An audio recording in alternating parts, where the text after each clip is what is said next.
Hello बच्चों आज मैं आपके सामने लेके आया हूँ lecture number 4 electromagnetic induction unit का। अब मैंने आप लोगों को जो जितने 3 लेक्चर बनाए थे ना बेटा, वो तीनों के तीनों लेक्चर सुन के ही लेक्चर नंबर 4 पे आना, ठीक है ना। अब ये लेक्चर क्या उनसे क्या अलग है वो मैं आपको बता देता हूँ बेटा।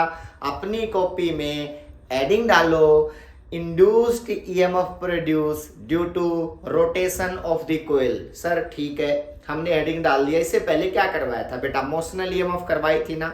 लेक्चर नंबर 3 में मैंने क्या करवाया था बच्चों, मोशनल ईएमएफ। मैंने कहा था एक रोड को रोटेट करने से इंड्यूस्ड ईएमएफ पैदा हो जाती है, एक बैटरी बन जाती है रोड, और अगर बेटा इस रोड को मूव करवाऊंगा तो भी ये बैटरी की तरह बिहेव करती है। उसको हमने क्या नाम दिया था बच्चों, मोशनल ईएमएफ। आज मैं इंड्यूस्ड ईएमएफ पैदा करने का एक नया वे लेके आया हूं बेटा, जिसका नाम है induced EMF produce due to rotation of the coil. अब सुनो बेटा, induced EMF produce due to rotation of the coil बहुत ही इंपॉर्टेंट टॉपिक है। बहुत जगह नीट वगैरह में इससे बेस बहुत सारे न्यूमेरिकल बार बार पूछे गए हैं बेटा। तो देखो, induced EMF produce due to rotation of the coil अब आप कहोगे सर ठीक है, हमें जो है कोयल को रोटेट करने का, इंड्यूस्ड में पैदा करने का वे बताते हैं। चलो मान लिया बच्चों मेरे पास एक कोयल है, मैंने एक सेट ले रखा है। देखो बेटा, ये कोयल है रेक्टेंगुलर, ठीक है। इस डायरेक्शन से मैग्नेटिक फील्ड आ रहा है, उस डायरेक्शन से देखो बेटा मेरे फिंगर ऐसे आ रहा है, ठीक है। मैंने इस कोयल को ऐसे घुमाना शुरू कर दिया बेटा, ऐसे। याद रखना, जैसे जैसे मैं इसको रोटेट करवा रहा हूं, इसके अंदर से जो इस डायरेक्शन से आने वाली मैग्नेटिक लाइंस वो क्या होंगी बच्चों, चेंज। याद रखना क्यों चेंज होंगी, क्योंकि इस टाइम पे तो ध्यान से देखो, इससे पास होने वाली मैग्नेटिक लाइन की स्ट्रेंथ सबसे ज्यादा होगी। क्यों? क्योंकि इस डायरेक्शन के अंदर अलोंग द नॉर्मल, मैंने बताया था ना स्टार्टिंग में, सारी लाइनें इस एरिया के फेस से पास हो सकती हैं, लेकिन जैसे मैं एरिया को बदलूंगा, ऐसे एंगल चेंज कर दूंगा, तो इसका मतलब इसके अंदर से जो मैग्नेटिक लाइंस पास हो रही थी बेटा, वो क्या होंगी, चेंज होंगी। याद रखना। और जो चेंज इन मैग्नेटिक लाइंस क्या बोलते हैं, उसको क्या पैदा करती है बच्चों, बताओ, इंड्यूस्ड ईएमएफ। तो देखो ई की जो वैल्यू होती है ना बच्चों, वो होती है क्या, बताओ, -d∅dt। ये फेराडे ने बताया था बच्चों, और यही चीज मैं आप लोगों को बता रहा हूं कि अगर मैं एरिया को घुमा देता हूं तो क्या चेंज होगा बच्चों, एंगल। याद रखना। तो इसलिए एंगल को चेंज करने से जो इंड्यूस्ड ईएमएफ पैदा होगी, ये उसी को हमने आज फाइंड आउट करना है, ठीक है। अब स्टार्ट करते हैं 1 बाय 1। कैसे, देखो बच्चों, मान लिया कोई भी एक रेक्टेंगुलर कोयल है, कोई भी सिंपल, ठीक है। ये रेक्टेंगुलर कोयल है, ठीक। इस डायरेक्शन से मैग्नेटिक फील्ड लाइनें आ रही हैं, मैग्नेटिक फील्ड की लाइंस, ठीक है। बी की वैल्यू जिसको मैं कह रहा हूं इस डायरेक्शन से आ रही है, बी। होगा क्या, जैसे ये कोयल ऐसे है बच्चों, ऐसे ऐसे, और आपको पता है इस डायरेक्शन से मैग्नेटिक लाइंस आ रही हैं, तो ये जो केस है ना, ये इस एरिया में से सबसे कम लाइनें पास होने वाला केस है, पता है ना। क्योंकि आपको पता है मैग्नेटिक फ्लक्स का फॉर्मूला क्या होता है, मैंने स्टार्टिंग में बताया था, बी ए कॉस थीटा। अगर आपको लगता है कि थीटा अगर 90 डिग्री है, याद रखना बच्चों, तो जो फ्लक्स चेंज होगी किसी कोयल में से वो होंगी 0, क्योंकि कोस 90 की वैल्यू कितनी होती है बेटा, बताओ, 0 होती है। तो इसका मतलब फ्लक्स चेंज 0 होंगी। दूसरा, अगर if theta is equal to 0 degree, तो उस टाइम पे जो फ्लक्स की वैल्यू पास होगी वो मैक्सिमम होगी b इंटू ए, क्योंकि कोस 0 की वैल्यू 1 होती है, +1 मैक्सिमम। आपको ये पता होना चाहिए कि फ्लक्स जो किसी एरिया में से पास होती है वो एंगल पे कैसे डिपेंड करती हैं। तो ये देखना, इस डायरेक्शन में मैग्नेटिक लाइंस आ रही है ना, इस डायरेक्शन में, तो होगा क्या, सबसे कम पास होंगी। क्यों? क्योंकि इसका एरिया वेक्टर ऐसे है परपेंडिकुलर, और बी ऐसे है, तो 90 एंगल बन गया ना। स्टार्टिंग वाला लेक्चर देखना, तो मिनिमम पास होंगी। लेकिन जैसे ही मैं इसको रोटेट करवा दूंगा, ऐसे रोटेट कैसे करवाऊंगा, इससे बेटा ऐसे टर्न कर दूंगा, तो इसे टर्न करने से इसको एक ओमेगा मिल जाएगी, एंगुलर वेलोसिटी। याद रखना, जैसे इसको मैं रोटेट करूंगा तो यहाँ पे एक एंगुलर कौन सी टर्म जनरेट हो जाएगी, एंगुलर वेलोसिटी। तो लिख लो बेटा, ओमेगा है एंगुलर वेलोसिटी, एंगुलर वेलोसिटी। आप लोगों को पता है एंगुलर वेलोसिटी का फॉर्मूला क्या होता है फर्स्ट यूनिट 11th क्लास में, ओमेगा होती है बेटा थीटा बाई टी। तो आप लोगों के लिए थीटा की वैल्यू कितनी होगी, ओमेगा इंटू टी, ठीक है ना। अब सुनो बेटा, कहीं पे भी थीटा अगर यूज करना है तो उसको क्या यूज करोगे, ओमेगा टी रिप्लेस कर सकते हो। अब अगर मैं इस कोयल को रोटेट करता हूं तो इसके अंदर से फ्लक्स चेंज होंगी, और वो फ्लक्स चेंज का कौन सा फैक्टर रिस्पॉन्सिबल है बताओ, ना तो बी बदलेगा ना एरिया बदलेगा, वो एंगल बदलेगा, याद रखना बेटा। तो इसका मतलब इंड्यूस्ड ईएमएफ का इस फॉर्मूले, इसको इक्वेशन नंबर 1 का नाम दो, इसको इक्वेशन नंबर 2 का नाम दो बेटा। इक्वेशन 2 को 1 में रिप्लेस करके देखते हैं तो क्या होगा बेटा, लिखो put the value of equation 2 in equation 1, ठीक है। जब इसको पुट करूंगा तो ई की वैल्यू किसके बराबर होती है बेटा, D by D T B A cos theta, ठीक है। और आपको पता थीटा को क्या लिख सकता हूं, ओमेगा टी। तो यहां रिप्लेस करने से जो इंड्यूस्ड ईएमएफ पैदा होगी उसका फॉर्मूला होगा D by D T B A cos omega T. अब आपको पता है जो चीज बदल रही है ना, जो चीज बदल रही है उसको सिर्फ उसके अंदर रखो, बाकी कांस्टेंट को डिफरेंस से बाहर लेके आओ। ना तो बी बदल रहा ना एरिया बदल रहा, मैग्नेटिक फील्ड भी सेम है और ये एरिया भी सेम है बेटा। ए इसका एरिया मान लिया इसका, तो रेक्टेंगल का लिख लो, ए है area of coil, area of coil, और बी क्या है बच्चों बताओ, magnetic field strength, magnetic field strength. ध्यान से देखना, अगर मैं इसको डिफरेंशिएट करता हूं तो बच्चों क्या रिजल्ट आ गया, ई का, ई है माइनस, बी है तो बाहर आ गया।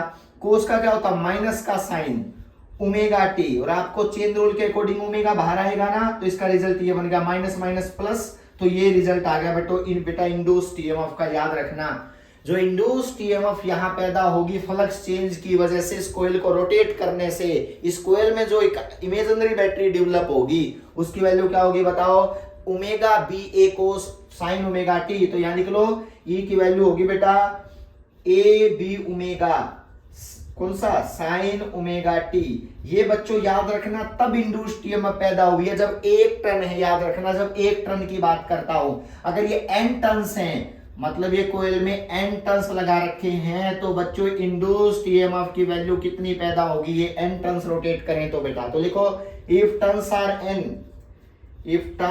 आर n देन ई की वैल्यू आएगी, वो आएगी n B A omega sine omega T. याद रखना बच्चों ये वो इंड्यूस्ड ईएमएफ है जो इस कोयल के अंदर डेवलप होगी, किसकी वजह से बताओ, रोटेशन की वजह से, यानी किसका, एंगल बदलने की वजह से। एंगल का पता है ना, स्टार्टिंग वाला लेक्चर देख लेना, एरिया वेक्टर बोलते हैं बेटा, क्लियर है। और एरिया वेक्टर की डायरेक्शन क्या होती है, उस एरिया के परपेंडिकुलर। तो आपको ये इंड्यूस्ड ईएमएफ पता चल गया। अब जो ये आगे की वैल्यू होती है बेटा, याद रखना इस आगे की वैल्यू को बोलते हैं पीक वैल्यू ऑफ ईएमएफ, मतलब सबसे ज्यादा यहाँ पे जो ईएमएफ डेवलप होगी उसकी वैल्यू होगी एन बी ए ओमेगा। तो लिख लो बेटा अलग से, जो ई है ई नॉट, इसको बोलते हैं, ये है एन बी ए ओमेगा। याद रखना, इसको मैं यहां लिख रहा हूं, इसको बोलते हैं peak value of EMF, peak value of voltage, peak value of EMF, इसको ई नोट बोलते हैं। तो आज के बाद ईएमएफ की जो वैल्यू याद रखनी है वो ऐसे लिखती है ई नोट साइन ओमेगा टी। ये वोल्टेज डेवलप होती है रोटेशन ऑफ द कोयल की वजह से, इतनी वोल्टेज डेवलप होगी किसके अंदर बताओ, उस कोयल के अंदर, क्लियर है ना। जो इसको मैंने बार बार जितने पिछले लेक्चर गए उनमें एक इमेजिनरी बैटरी का नाम दिया था कि एक बैटरी डेवलप हो जाती है इस कोयल के अंदर, तो वो ई नोट साइन ओमेगा टी होगी, क्लियर है। आपको पता होना चाहिए कि भाई किस तरह से मैंने चीजें सोल्व की हैं। अगर मैं ये कहूं कि सर देखो ऐसा है, यहां इंड्यूस्ड करंट भी तो आएगा क्योंकि बैटरी बनेगी तो करंट भी देगा, उसका क्या नाम होता है, इंड्यूस्ड करंट। तो इसका मतलब इंड्यूस्ड करंट के क्या होगा बताओ, इंड्यूस्ड करंट होगा बच्चों, आपको पता है I is equal to E by R. What is capital R, इस कोयल का रेजिस्टेंस, क्योंकि करंट तो इसमें मूव करना है ना। अभी बताऊंगा क्लॉकवाइज एंटी क्लॉकवाइज डायरेक्शन वगैरह। तो अब देखो बेटा, मैं यहाँ पे ये चीज रब करता हूं, आप लोग इसको अच्छे से स्क्रीनशॉट लेके नोट कर लेना बाद में, ठीक है। तो देखो यहाँ पे E की वैल्यू को रिप्लेस करूंगा तो इंड्यूस्ड करंट की वैल्यू कितनी आ गई बच्चों, E naught sine omega T upon R. याद रखना ये करंट है, यानी कि इसको इंड्यूस्ड करंट बोलते हैं, जो इस कोयल में रोटेट करेगा किसकी, इस तरह से या इस तरह से, जो भी डायरेक्शन में बताऊंगा, अभी रुको। लेकिन ये कोयल के रोटेशन से आया है, ठीक है। ये ई नोट बाई आर है ना बच्चों, इसको बोलते हैं पीक वैल्यू ऑफ करंट, जो इंड्यूस्ड करंट जो आएगा। तो peak value of induced current कितना आ गया बताओ, पीक वैल्यू, सबसे ज्यादा वैल्यू जो आगे वाली होती है बेटा, peak value of induced current, तो ये होगी बच्चों ई नोट बाई आर। और आपको पता है ई नोट कितना मानना था, ई नोट कितना है एन बी ए ओमेगा, तो इसकी वैल्यू आ गई N B A omega by R. याद रखना बच्चों आर क्या है, रेजिस्टेंस ऑफ द कोयल, लिख लो आर है रेजिस्टेंस, जिसके अंदर कोयल के अंदर जो करंट मूव करेगा इनका रेजिस्टेंस कितना है वायर का, तो resistance of the coil, resistance of the coil. याद रखो बच्चों, एक तो ये टॉपिक बहुत इंपॉर्टेंट फॉर्मूला, और एक ये फॉर्मूला पीक वैल्यू वाला, तो ये आपसे पूछे जाएंगे कि ये वाला फॉर्मूला बेटा जो मैक्सिमम वैल्यू है, तो ये कहीं ना कहीं आप लोगों को बार बार कहेगा, नंबर ऑफ टर्न्स को डबल कर दिया, सुनो बच्चों, मैग्नेटिक फील्ड को ऑफ कर दिया, एरिया को ऑफ कर दिया, एंगुलर वेलोसिटी को चेंज कर दिया, मतलब आपसे ना इसको एक फैक्टर को बदल के डेफिनेटली करंट के बारे में या ईएमएफ के बारे में पूछेगा, डेफिनेटली। क्लियर है ना, क्योंकि ये टॉपिक इंपॉर्टेंट है, नीट वगैरह में तो हर साल इसमें से एक न्यूमेरिकल आता ही आता है, या तो इस फॉर्मूले पे आएगा, ये इस फॉर्मूला पे आएगा। ये करंट का फॉर्मूला है, ये किसका है बताओ, पीक वोल्टेज का फॉर्मूला है, ये पीक करंट था। तो सुनो, अब मैं एक ग्राफ बनाता हूं। अब ये जो ग्राफ है ना, ये ग्राफ भी साइन का है, देखो ईएमएफ का, और करंट का ग्राफ भी साइन का है। तो आप एक बात समझना, इनके बीच में एक रिलेशन बनेगा वोल्टेज और करंट के बीच में, वो क्या बनेगा मैं ग्राफ के थ्रू आप लोगों को समझाता हूं। देखो बच्चों, मैं ये चीज रब करता हूं, देखो देखो बच्चों, साइन, देखो मैं इस डायरेक्शन में लेता हूं ई और आई दोनों बेटा, इसी डायरेक्शन में ई और आई एक साथ प्लॉट करूंगा ग्राफ, और इधर होता है टाइम। और आपको पता है कि बच्चों जो ईएमएफ का ग्राफ होता है उसके साइन का ग्राफ कैसे शुरू होता है, साइन का ग्राफ ऐसे होता है बेटा, ये वाले साइन की चेक करते चलना, ये साइन का ग्राफ होता है, ये साइन का ग्राफ है बच्चों यहाँ पे। और जो ये पीक वैल्यू होती है ये मैक्सिमम ईएमएफ की, याद रखना ये ईएमएफ का ग्राफ है, नोट कर लो, ये ईएमएफ का ग्राफ है, सॉलिड लाइन वाला, ई मतलब सॉलिड वाला ग्राफ, और करंट वाला मैं डॉटेड वाला बना दूंगा, ठीक है। तो ये याद रखना। अब देखो ये ई की वैल्यू कितनी होगी, अगर मैं ई की वैल्यू कहूंगा तो ई की मैक्सिमम वैल्यू कितनी होगी, एन बी ए ओमेगा, मतलब जो ई की वैल्यू होगी वो होगी बच्चों एन बी ए ओमेगा, क्योंकि पीक वैल्यू होती है वोल्टेज की। तो अगर मैं वोल्टेज का ग्राफ देखूं तो इधर टाइम बच्चों, तो इसका मतलब साइन का ग्राफ ऐसे होता है, ओरिजिन से शुरू होता है, तो ये पीक वैल्यू है सारी। ये नीचे गया तो ये नीचे गया माइनस का एन बी ए ओमेगा, क्योंकि पीक वैल्यू इतनी होती है ना, हाईएस्ट वैल्यू तो है यस बेटा, minus N B A omega. ये वोल्टेज की है सेम बेटा, यहाँ पे नोट कर लेना, ठीक है। मैं करंट की बात करता हूं, करंट भी क्या होगा साइन, लेकिन इसमें करंट में फर्क क्या है, फैक्टर आर डिवाइड हुआ है, याद रखना आर। अब आपको पता है जो करंट का पीक बनेगा, करंट का पीक हमेशा वोल्टेज के पीक से क्या बनेगा, छोटा, इफ आर ग्रेटर देन 1 है। याद रखना बच्चों, अगर रेजिस्टेंस की वैल्यू 1 ओम से ज्यादा है तो जो करंट की पीक आएगी वो वोल्टेज की पीक से छोटी आएगी, क्योंकि नीचे आर रेजिस्टेंस डिवाइड में है और मैक्सिमम कोयल का रेजिस्टेंस 1 ओम से ज्यादा होता है। तो इसका मतलब हम ये मान के चलते हैं कि जो करंट की पीक बनती है वो हमेशा वोल्टेज की पीक से डाउन रहेगी। तो ये करंट की पीक कैसे बनेगी मैं बता देता हूं। ये करंट की पीक स्टार्ट बिल्कुल वहीं पे, खत्म भी बिल्कुल उसी जगह पे, क्योंकि साइन का ग्राफ है, लेकिन बच्चों पीक का डिफरेंस है। करंट की पीक डॉटेड लाइन में इस तरह से आएगी, क्योंकि बट अपॉन आर है। देखो ये अपॉन क्या है बताओ, आर, तो ये E naught sine omega T upon R होता है ना। तो करंट की पीक, क्योंकि आई नोट की वैल्यू क्या लिखवाई है मैंने, N B A omega upon R, तो आर डिवाइड में है तो ये वैल्यू पीक कम बनेगी, तो ये पीक बेटा अभी कितनी वैल्यू बनेगी, आई नोट की ये वैल्यू बनेगी N B A omega upon R, याद रखना। और ये कितनी बनेगी, माइनस का N B A omega upon R. आप लोगों को अपनी माइंड में ये चीज क्लियर होनी चाहिए कि क्यों करंट की पीक वोल्टेज की पीक से कम लेते हैं। इसका रीजन यही होता है कि आप लोगों को अपॉन आर, और आर रेजिस्टेंस 1 ओम से तो क्या होता है कोयल का ज्यादा मानते हैं अपने माइंड में, अपने और जगह होता भी है, ये एक एक्सपेरिमेंटल है कि मैक्सिमम कोयल का 1 ओम से क्या होता है ज्यादा होता है। तो आपको ये पता होना चाहिए, ये डॉटेड लाइन और सॉलिड लाइन का मतलब समझना, ये ईएमएफ है और ये क्या है बताओ, करंट वाली लाइन है, ठीक है। अब सुनो अगला पॉइंट बच्चों, ठीक है। अब ये जो ग्राफ है तो एसी का है, इसका मतलब एसी जो करंट पैदा कर, जो एसी का जो करंट या वोल्टेज आती है वो कोयल से तो आती है, रोटेशन से, कोयल की वजह से। तो इसका मतलब ये ग्राफ देख के लगता है कि कहीं ना कहीं घरों में जो अल्टरनेटिंग करंट आता है उसका सोर्स रोटेशन ऑफ द कोयल होती है, याद रखना, क्योंकि वो वोल्टेज यही तो पैदा कर रही है बच्चों, यही करंट दे रही है। इसका मतलब तो एसी करंट, हेलो ये तो एसी करंट है। तो इसलिए आज के बाद अगर कोई पूछे बताओ अल्टरनेटिंग करंट का बेस्ट सोर्स कौन सा है, जो करंट आता है अल्टरनेटिंग करंट घरों में, याद रखना उसकी वोल्टेज और करंट के लिए उसके लिए रिस्पॉन्सिबल जो होगा वो रोटेशन ऑफ द कोयल है। तो इसका मतलब बड़े बड़े पावर स्टेशन में रोटेशन ऑफ द कोयल को हम बोलते हैं इलेक्ट्रिक जनरेटर, याद रखना बच्चों। जो ये कोयल को रोटेट कौन करता है बताओ, इलेक्ट्रिक जनरेटर, इलेक्ट्रिक जनरेटर। तो इसका मतलब बड़े बड़े जनरेटर लगे होते हैं पावर हाउसेज में और पावर स्टेशन में, और वो कोयल को रोटेट करते रहते हैं, उनकी वजह से वहां पे वोल्टेज डेवलप होती रहती है और करंट बनता रहता है इस नेचर का। तो इसको हम, ये घरों में आ जाता है बेटा, तो इसको हम अल्टरनेटिंग करंट बोलते हैं। तो इसका मतलब अल्टरनेटिंग करंट इंड्यूस्ड करंट ही तो होता है, कौन पैदा करता है, रोटेशन ऑफ द कोयल। तो इसलिए मैंने इस टॉपिक को बताया कि बच्चों ये सारी चीजें आपके माइंड में क्लियर होनी चाहिए। अब बात करते हैं कि सर देखो जब ये कोयल रोटेट करेगी तो एकदम तो बेटा ये ऐसे नहीं जाएगी। अगर ये कोयल ऐसे है तो पहले तो ये ऐसे आएगी, फिर ऐसे जाएगी, फिर ऐसे आएगी, ऐसे रोटेट करते करते तो इस तरह से अलग अलग एंगल तो लेगी ना, एंगल वाइज, ध्यान से सुना, एंगल वाइज। अगर मैं पूछूं बताओ कितनी कितनी वोल्टेज डेवलप हो रही है, तो आपको ये जनरल केस लेना पड़ेगा बच्चों, पता है ना। अगर मैं कहूं बताओ सर एंगल वाइज बताओ कितनी वोल्टेज डेवलप हो रही है, तो यहाँ पे आपको पता है कि जैसे जैसे टाइम आगे बढ़ेगा उस टाइम की वैल्यू को पुट करते जाओगे, और टाइम की वैल्यू को पुट करने के बाद आपकी वहां पे वोल्टेज आती जाएगी कि कितने कितने टाइम के अकॉर्डिंग कितनी कितनी वोल्टेज आती जाएगी रोटेशन में, क्लियर है। तो इसका मतलब आपको ये केस लेके अलग अलग टाइम की वैल्यू पुट करके और उस जगह पे उसकी क्या वोल्टेज बन रही है बेटा, वो वैल्यू क्या कर सकते हो बताओ, अपनी कॉपी में उसका ग्राफ बना सकते हो ना। तो ये बहुत इंपॉर्टेंट चीज है। अगर मैं आपसे कहूं बताओ ये जो पीक आई, जो ये डाउन यहाँ पे टाइम आया है, ये कितने टाइम पे आएगा बताओ जल्दी से, कितने टाइम पे आएगा। अब ये बताओ ये तो 0 टाइम है, यहां से तो स्टार्टिंग हुई है, तो ये जो पीक है ये कितने टाइम पे आएंगी, ये ड्रॉप दोबारा कितने टाइम पे हो जाएगा, नीचे वाली पीक कितने टाइम पे आएंगी, मतलब क्योंकि ईएमएफ और क्योंकि कोयल को रोटेट करोगे तो टाइम के साथ तो उसका वेरिएशन है ना, तो आपको ये पता होना चाहिए। देखो बच्चों मैं बस एक मिनट में ये चीज समझाता हूं।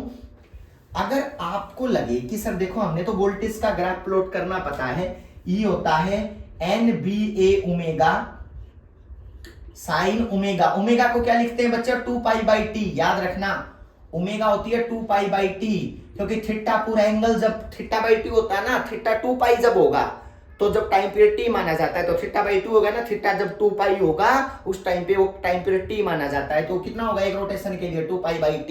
तो ये 2π/t की वैल्यू को रिप्लेस करो और ये t है यहाँ पे, इस t को देखो बेटा जब t 0 है तो ईएमएफ भी 0 है ना। अब t कितना होगा t/2 पुट करो, when t is equal to 0 तो ईएमएफ कितनी होगी 0।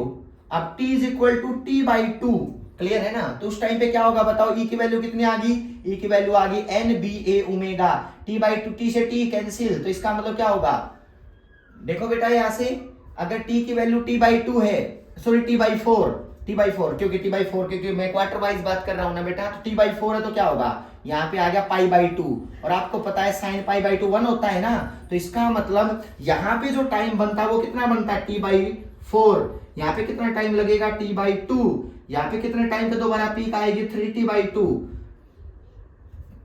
क्लियर है ना, 3t/2 ना 2t/3, ये कितने पे आएगा t पे। तो इस तरह से आप t/2 ऐड करते जाओगे, सेम इसका, और इस तरह से ये बेटा किस पे आ गया बताओ, ये साइकिल आ गया 2t, यानी कि t/2 और ऐड कर दिया, यहाँ पे t/4 का क्वार्टर ऐड करते जाओ, ये t/2 ये t, ठीक है, और इसमें t/2 ऐड करो तो t प्लस t/2, तो ये आएगा 3t/2 पे, ठीक है ना। ये कितने पे आएगा, ये पीक आ गई बेटा 2t पे। तो आप इस तरह से टाइम पीरियड के अकॉर्डिंग देखते जाओ कि किस टाइम की क्या वैल्यू पुट करूं इस इक्वेशन में, कि मेरी वोल्टेज पता चलती जाएगी एसी की ये वोल्टेज इस टाइम पे बनी है मेरे पास, ठीक है ना, और वो सप्लाई अपने पावर स्टेशन से हमारे घरों तक आ जाएगी बच्चों। तो ये चीज आप लोगों का इंपॉर्टेंट टॉपिक है रोटेशन ऑफ द कोयल का। अब डायरेक्शन कैसे, अब एक बात बताओ, जब ये कोयल घूमेगी, अब डायरेक्शन की बात करते हैं, जब ये कोयल ऐसे है, जब ये ऐसे कोयल ऐसे बनना शुरू करेगी तो मैग्नेटिक लाइंस क्या होंगी, घटेंगी। क्लियर है, डिक्रीज होंगी ना, मतलब इंक्रीज होंगी। और जब दोबारा से ऐसे होने शुरू हो जाएगी तो डिक्रीज होंगी, क्योंकि मैग्नेटिक लाइंस को मैं उधर से आता मान रहा हूं बेटा, तो कम, दोबारा बढ़नी बेटा मैक्सिमम, क्या होगी, मैक्सिमम। तो इसका मतलब दोबारा से फिर घटती फिर मिनिमम, फिर दोबारा से क्या होगी बताओ, मैक्सिमम। तो इसका मतलब कोयल को रोटेट करने से एक बार मिनिमम आएगा और एक बार मैक्सिमम आएगा। हमने ग्राफ बना दिया। अब बात है करंट की डायरेक्शन, तो करंट की डायरेक्शन सेम थोड़ी रहेगी बेटा। सोचो जब फ्लक्स इंक्रीज हो रही है इसके अंदर से, देखो बेटा ये मिनिमम, अब फ्लक्स इंक्रीज हो रही है, तो फ्लक्स इंक्रीज होगी तो करंट की डायरेक्शन अलग होती है ना, बता चुका हूं रूल में। और जब फ्लक्स की डायरेक्शन डिक्रीज होनी शुरू हो जाएगी बेटा, उस टाइम पे क्या होगी बेटा बताओ, दोबारा से करंट अपनी डायरेक्शन को बदल लेगा। तो इसका मतलब जो करंट बार बार कोयल को रोटेट करता हूं तो इसमें करंट फिक्स डायरेक्शन में नहीं रहेगा, क्या करेगा, बार बार चेंज करेगा, कभी क्लॉकवाइज कभी एंटी क्लॉकवाइज। तो तभी तो कहते हैं कि एसी करंट बार बार अपनी डायरेक्शन बदलता है। तो यही तो बात हुआ, क्योंकि एक बार मैग्नेटिक लाइंस घटेंगी और एक बार क्या होंगी, बढ़ेंगी, एक डायरेक्शन में रोटेट करते रहो। तो इसका मतलब करंट जो होता है ना बेटा, वो क्या हो रहा है, देखो तभी तो अल्टरनेटिंग आया है, current will change the direction continuously, ये वर्ड लिख लेना बेटा। वोल्टेज भी फिक्स डायरेक्शन नहीं बनेगी, बार बार डायरेक्शन बदलेगी। तो इसका मतलब current will change the direction है कंटिन्यूअसली बेटा, कंटिन्यूअसली। क्लियर है। तो ये टॉपिक आप लोगों का इंपॉर्टेंट है, इसके बारे में जल्दी से अपने रिव्यू दो और सब्सक्राइब जरूर कर दो, ठीक है ना बेटा। मुझे बहुत मोटिवेशन मिलता है जब मुझे कोई ऐसा मिलता है कि आज इतने सब्सक्रिप्शंस ज़्यादा हुए हैं, ठीक है। आई होप आप लोग मेरे चैनल को जरूर सब्सक्राइब करोगे, ठीक है। थैंक यू सो मच बच्चों।